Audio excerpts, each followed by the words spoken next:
സൗദിയിൽ വൻ മയക്കുമരുന്ന് വേട്ട നടന്നു. ഒരാഴ്ചയ്ക്കുള്ളിൽ കസ്റ്റംസ് വിഭാഗം വിവിധ തുറമുഖങ്ങളിൽ നിന്ന് 59 ഇനത്തിൽപ്പെട്ട നിരവധി മയക്കുമരുന്നുകളാണ് പിടികൂടിയത്. സൗദി സക്കാത്ത് നികുതി കസ്റ്റംസ് അതോറിറ്റിയായ സാറ്റ്ക സൗദിയിലെ വിവിധ കര, കടൽ, വ്യോമ കസ്റ്റംസ് തുറമുഖങ്ങളിൽ നിന്നുമാണ് കഴിഞ്ഞയാഴ്ച വിവിധ തരത്തിലും രൂപങ്ങളിലുമുള്ള 748 കള്ളക്കടത്ത് വസ്തുക്കൾ പിടിച്ചെടുത്തത്. പിടിച്ചെടുത്ത 59 തരം നിരോധിത വസ്തുക്കളിൽ പുകയില ഇനങ്ങളും ഉൽപ്പന്നങ്ങളും, പണവുമായി ബന്ധപ്പെട്ട 2 കേസുകൾ, ആയുധങ്ങളും അനുബന്ധ ഉപകരണങ്ങളും ഉൾപ്പെട്ട 4 കേസുകൾ എന്നിവ ഉൾപ്പെടുന്നു.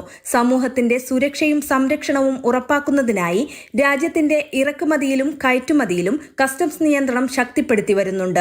വിവിധ ഏജൻസികളുടെ പങ്കാളിത്തത്തിലൂടെയും ഏകോപനത്തിലൂടെയുമാണ് കള്ളക്കടത്ത് വേട്ട നടത്തുന്നത്.